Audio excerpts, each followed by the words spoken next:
Hey y'all, if you guys tune in to watch any of my videos, you probably wondered sometimes what organization is he affiliated with? Well, it's AHRMA, American Historic Racing Motorcycle Association.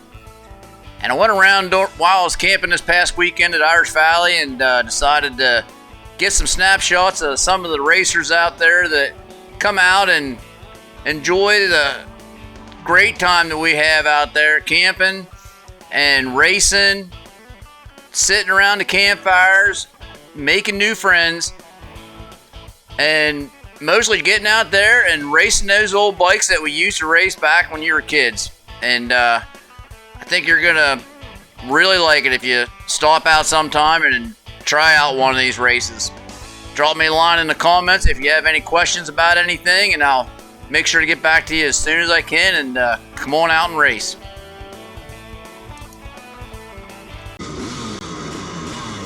Alright folks, Irish Valley 2024.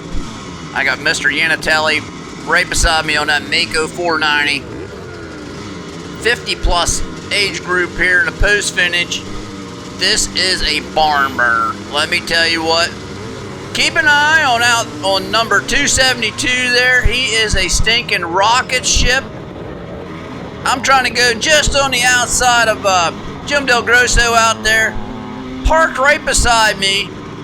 And he makes this the most exciting race ever. And look at that 272 up there. He is digging. And that's just pure horsepower if you ask me. He's twisting the throttle and somehow just pulling away. It's just, he's somehow getting way more power to the ground. I don't know what's he got in that thing, about a 700-800 cc motor, and he can find a way to make it stick. I don't know. But back to the race at hand, because we can just wave ourselves goodbye to old Bob Grimes on 272. He's out of here. Just amazing. So I got Jim Del Grosso out in front of me, and believe it or not, I found myself somebody else on a 390 Husky, just like the one I'm racing right now, and that makes it equal. Let me just tell you what, even though I'm 57 and he's 69 years old, that's the kind of racing you're going to get into out here. You're going to go, there's no way that guy's 69 years old. He is, believe me. And this is what keeps you young, folks. You get out here and you race it, get that adrenaline pumping, keep yourself in shape,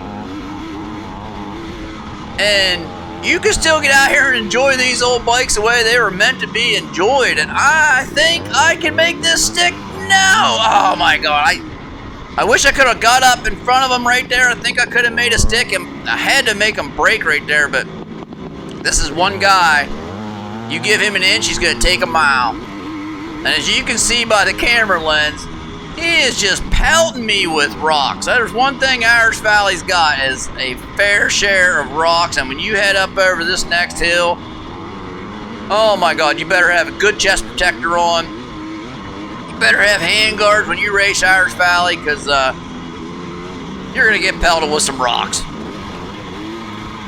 And this track had a little bit of everything. This is a steep downhill section.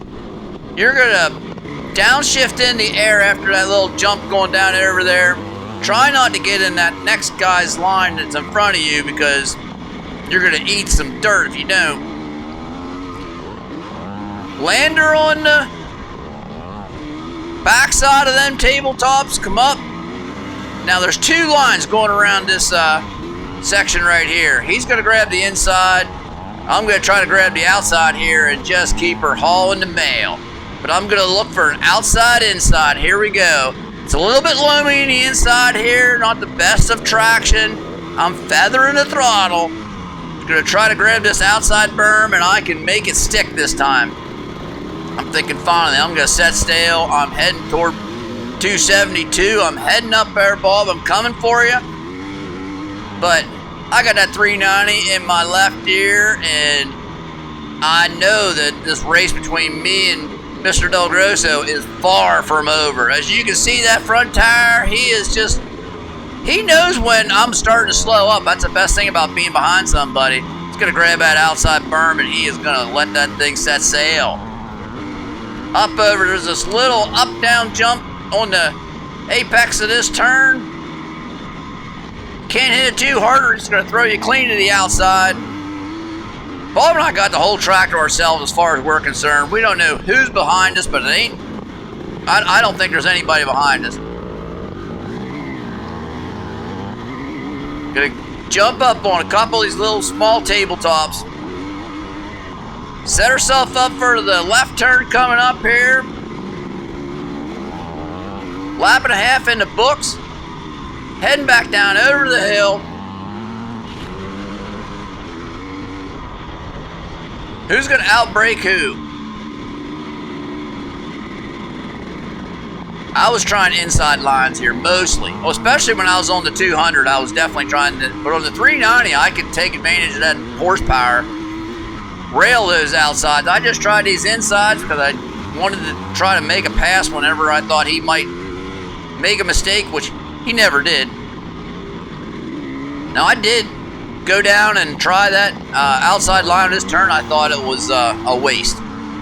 Just it shot you too far down, and the amount of real estate you gave up, I didn't think it was worth it at all, and never saw any advantage of it. Back up over here, we're charging back up over the hill into this big wide sweeper.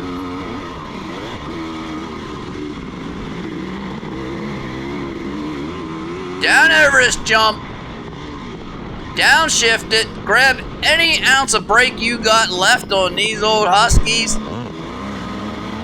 and you are full throttle up over here. You're standing up, trying to keep a little weight on that back tire to get some more traction.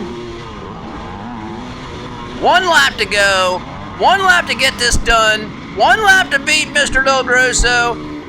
I think I can do it.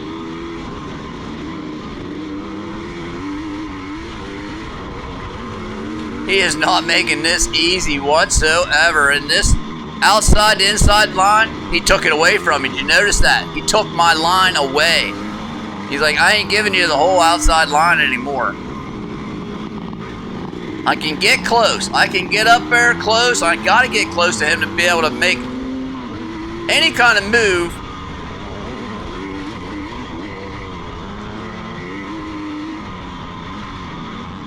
I am on the edge of what traction and ability I got to race with here.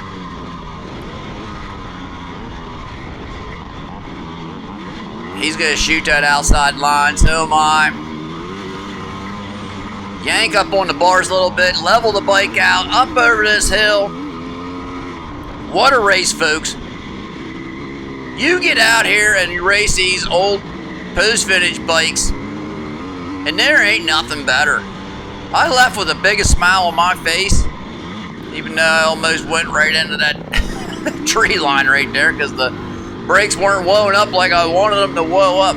But you'll see at the end of this video, I stopped. My back brake springs broke on me, and they may have just broke right back here where I didn't have any brakes coming into that turn. Yeah, right at the start-finish line, my back brakes go out on me, and that's all she wrote. I wanted to just include the best motos out here, so I'll include one of the post-finish, and this definitely had it in the bag. I did have a terrible start, got ran off the track on the KTM, but some of these races out here were just ones you'll be talking about for a while, that's for sure. He's starting to get away from me, but what is there, about 7-8 bike lengths there? I can just not close that gap close enough right now.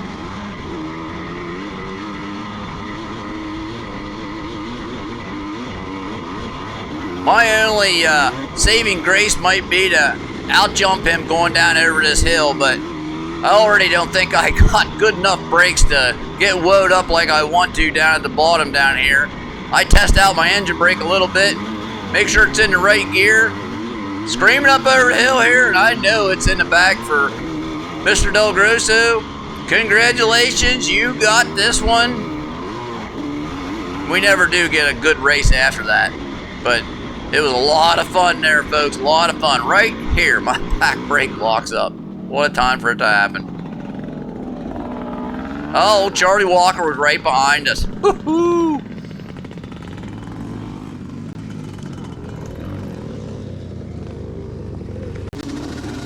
All right, let's jump on the KTM. This is a second moto first. You'll see why here in 1 second. Get a pretty good start. Heading down in here in about 4th spot. Trying to make a move. I got Mr. Likens up in front of me there, shooting like a rocket out in front. Trying to keep her digging. The cow socket doesn't think I need that real estate, and I am going to edit out that. What I was saying there. And we're going to take off again. This is the first motor. This is how it went. I wheelied a little bit. Dodged those two guys. I did not run him over.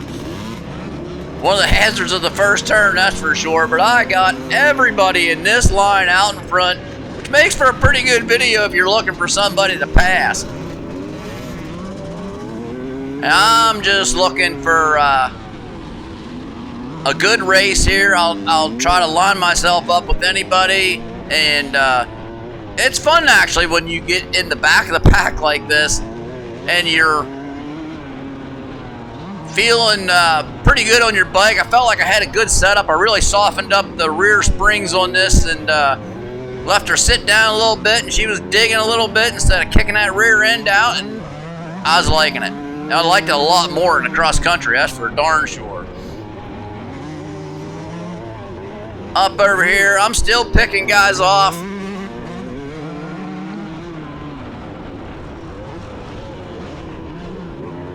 Whenever I can, trying to get up around. That guy must have got up in that loose stuff up toward the top up there. It wasn't much of a berm, it was so loose. It was starting to get really dusty out here. This is the 12th moto out of 13, so the track really dried out. A couple of tiny little wet spots for the most part, though. They needed to water the track, and they did after the 13th moto in between motos, and it knocked the dust down somewhat.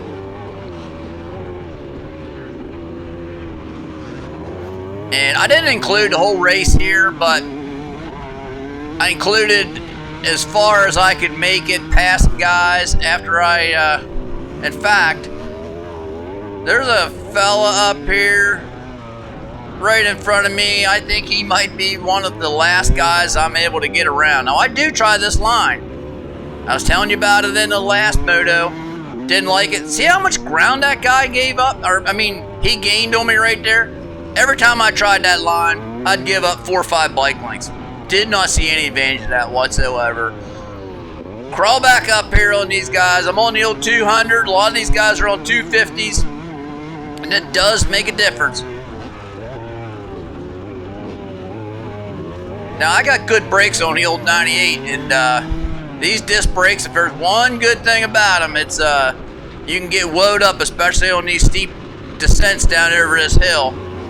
I'm checking to make sure I'm in the right gear. I just got this thing just screaming its guts out coming up over here. I'm going to try to get him on the outside. He's going to give me that position. I'm going to take it. One more guy to get around. And the rest of the field has pretty much left us. And this guy here just kind of takes it easy. It's kind of sketchy in through that section there. Alright, last moto on the old Husky. I got that stinking Mako right beside me again. And anybody knows anything about motocross, who's raced any amount of motocross, knows that the start is the most important thing you can do. And there's a big high berm there, and I get the old squeeze job. They squeeze me up into that inside berm. Now I got to deal with a 490 Mako. Watch every time he grabs a handful of that throttle. Wham! There goes the wheelie. He's got his hands full on that bike. But I'm telling you what, Mr. Yanatelli there has got his self a power machine. That thing can rip it. it was a lot of fun racing him. It's going to take a big guy to handle that kind of power, let me just tell you. Looks good out here, that's for sure. I got old Charlie Walker in my sights, though. And screaming down over this hill, he's a good gauge for where I want to be at on the track. And a lot of guys are trying to whoa up there for that guy in the red. I don't think he expected that turn to come up so quick or something. I'm not sure, but definitely didn't get stopped in time. So everybody's back in line. And I got that 490 in front of me again.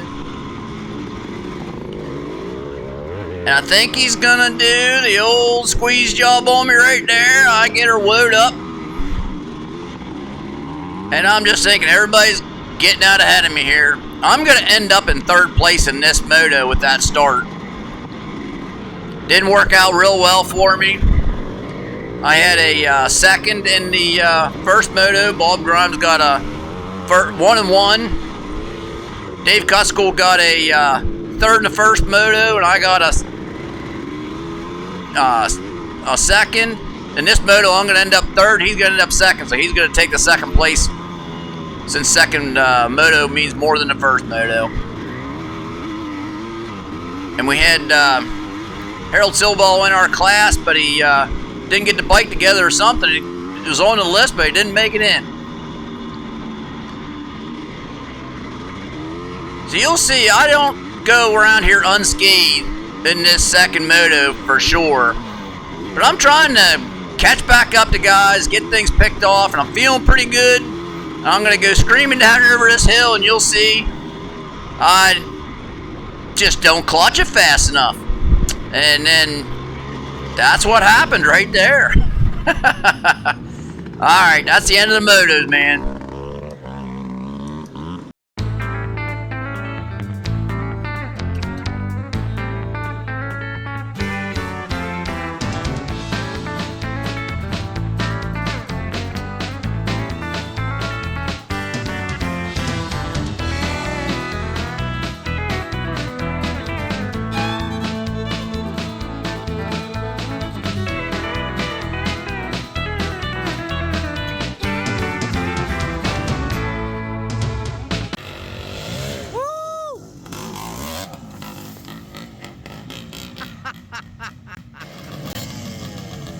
Okay, folks, this is the cross country.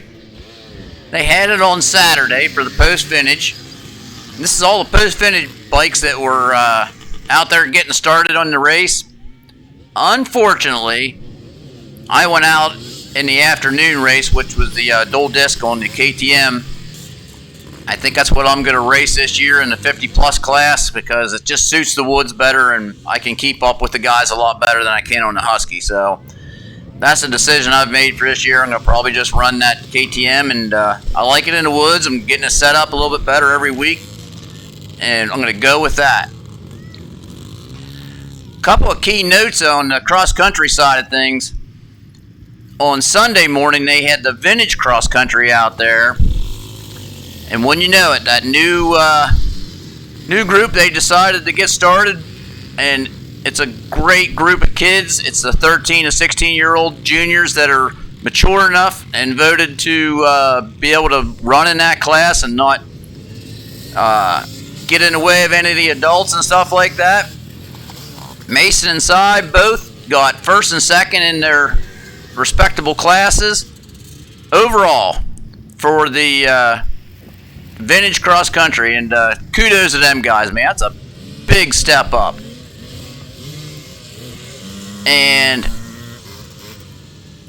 I got some video footage up walking around in the woods and stuff out there, and I hope you enjoy it. I'm not going to stay on here too long, but all this footage is going to be from the post vintage race on Saturday morning. Hope y'all enjoy it. Until we meet again there at Sutton Station next week, everybody try to make it out there. The Mid-Atlantic racing is going to be in full swing. Talk to you a little bit later on. Like and subscribe if you like the videos. Talk to you later.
Unnecessary. Come on, go!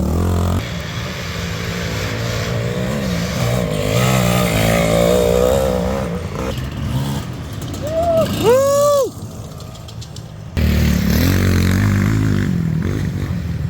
Yeah!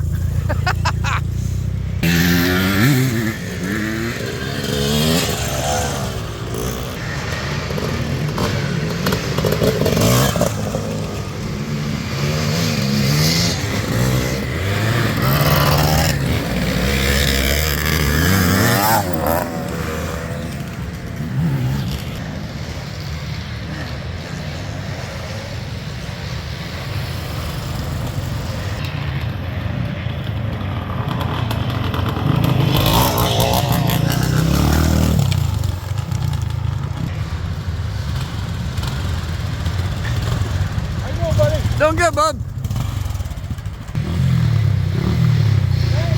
Way to go, Bob!